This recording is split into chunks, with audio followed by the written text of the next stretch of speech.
संविधान निर्माता परम पूजनीय बाबा साहेब डॉक्टर अंबेडकर साहब की जयंती के मौके पर इस कार्यक्रम में हमारे बीच में हमारे जिले के जिलाध्यक्ष भाई अजानिया जी,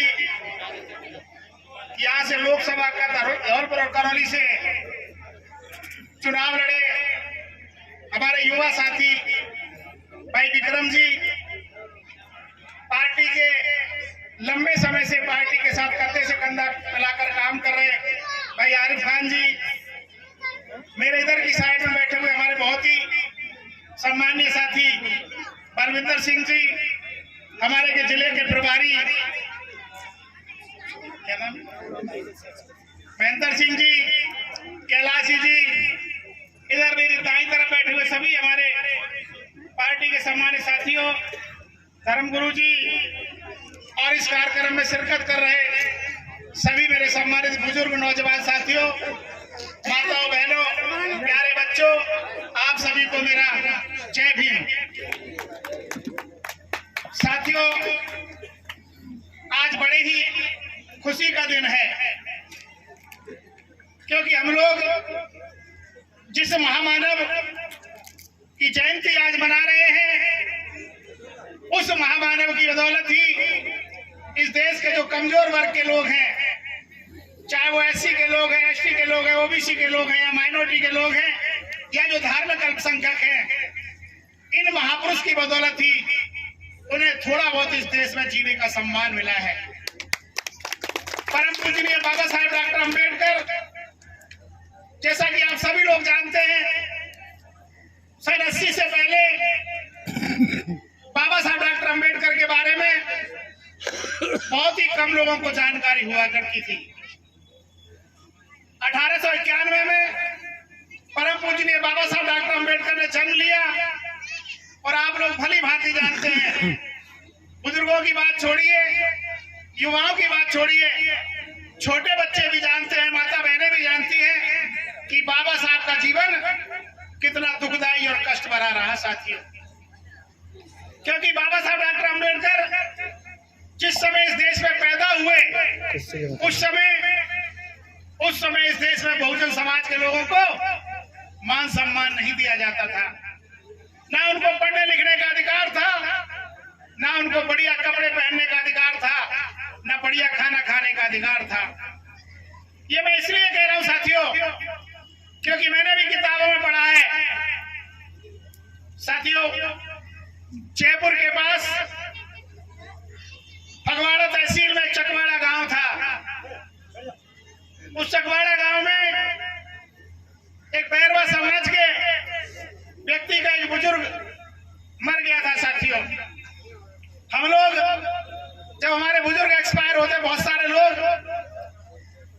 बहुत सारी बोरियां चीनी की गलाते हैं, उनके कार्य करते हैं, बहुत सारे पैसे खर्च करते हैं। उस समय उसने भी, ये साथियों आज से लगभग मेरे ख्याल में 1891, ये आज से कम 50 साल पहले की बात है, 60 साल पहले उस गांव में उस बुजुर्ग के मरने के बाद, चकवाड़ा गांव था, उस चकवाड़ा गांव में देसी घी के मालपुआ और खीर बनाए उस बुजुर्ग ने। बुजुर्ग के मरने के बाद बस्ती के जो जितने लोग थे उन्हें जीवने के लिए बुलाया।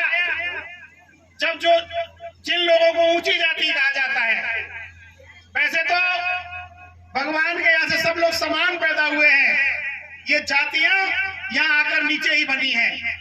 तो जिनको ऊंची जाति के लोग कहा जाता है, उन लोगों ने जब ये देखा और ये सुना कि चकवाड़ा गांव में एक दलित समाज के व्यक्ति ने अपने बूढ़े के मरने के बाद देसी घी के मालपुआ और खीर बनाए हैं, तो उनको बहुत गुस्सा आया। लाठियां लेकर जिस जगह पर भोजन की व्यवस्था थी वहां आ गए साथियों। खीर में रेत मिला दिया और पुओं को और पूड़ियों को फैला दिया चारों तरफ, और उन लोगों से कहा कि हे दलित समाज के लोगों, अगर तुम लोग ही देसी घी के मालपुआ और खीर खाओगे तो फिर हम लोग क्या खाएंगे। ये हराज के ताली बजाने की बात नहीं है, ये ताली बजाने की बात नहीं है, आज से 70 साल पहले की बात है। उस जमाने में हमें बढ़िया खाने का अधिकार नहीं था, हमारी माता बहनों को घुटने से नीचे साड़ी बांधने का अधिकार नहीं था।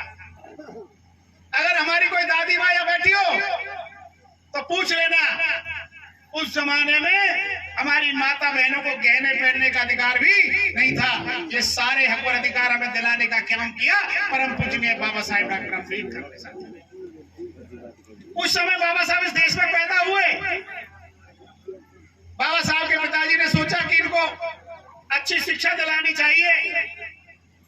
आप लोग भली बात ही जानते हैं, बाबा साहब को लेकर जब वो स्कूल में नाम लिखाने गए तो बड़ी मुश्किल से जाकर अंग्रेजों के दबाव में आकर स्कूल में उनका नाम लिखा गया और कुछ शर्तें लगाई गई कि बच्चा स्कूल तो आएगा, लेकिन जब स्कूल में आएगा तो अपने बैठने के लिए खुद चटाई लेकर आएगा या मटके को हाथ नहीं लगाएगा। तमाम बंदिशें उन पर लगाई गई, लेकिन परम पूजनीय बाबा साहब डॉक्टर अम्बेडकर ने उन तमाम बंदिशों के बाद भी इस देश में इतनी शिक्षा ग्रहण की कि आज पूरे विश्व में बाबा साहब के बराबर कोई पढ़ा लिखा व्यक्ति नहीं है।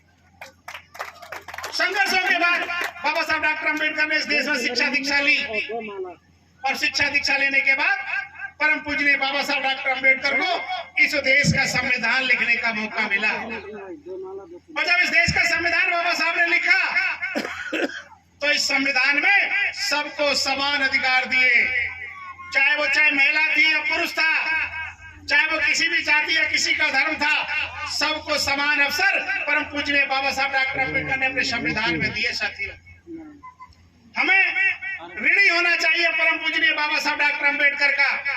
हमें बारंबार नमन करना चाहिए बाबा साहब डॉक्टर अम्बेडकर को, क्योंकि आज हमारे चेहरों पर जो थोड़ी बहुत चमक दिखाई देती है, हमारे चेहरों पर जो थोड़ी बहुत खुशी दिखाई देती है, ये बढ़िया अच्छे कपड़े पहनकर हम लोग कुर्सियों पे जो बैठे हैं, ये देन परम पूजनीय बाबा साहब डॉक्टर अम्बेडकर की है।